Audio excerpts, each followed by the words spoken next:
બારડોલી શહેરના વિકાસમાં એક વધુ મહત્વપૂર્ણ પગલું ભરાયું છે।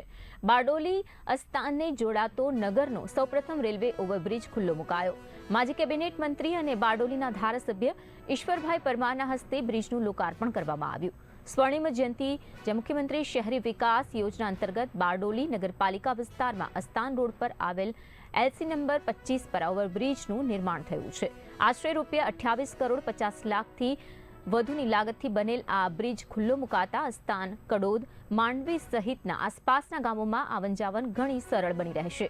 તો અત્યાર સુધી લોકોને લાંબો ચક્રાઓ કાપવો પડતો હતો, પરંતુ હવે આ સમસ્યાનો અંત આવશે। સુરત જિલ્લાની 169 બારડોલી વિધાનસભા મત વિસ્તાર ખાતે બારડોલી નગરપાલિકા અને બારડોલી તાલુકાને જોડતો અતિ મહત્વનો રેલવે ઓવરબ્રિજ એટલે અસ્તાન રેલવે ઓવરબ્રિજ। આ ઓવરબ્રિજનું લોકાર્પણ આજે બારડોલી ખાતે 10 કલાકે કરવામાં આવ્યું છે।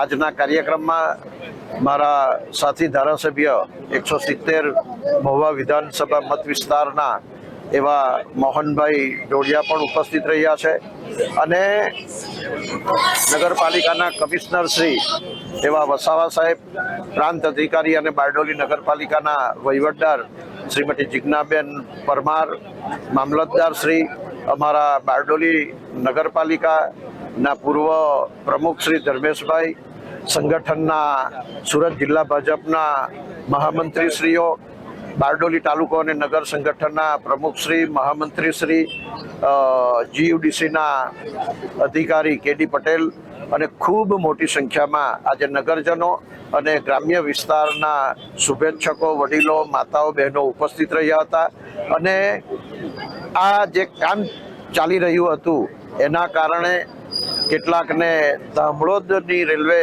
ક્રોસિંગ તરફ જવું પડતું હતું। લગભગ 4 થી 5 કિલોમીટરનો એ ફેરાવો પણ આજથી એ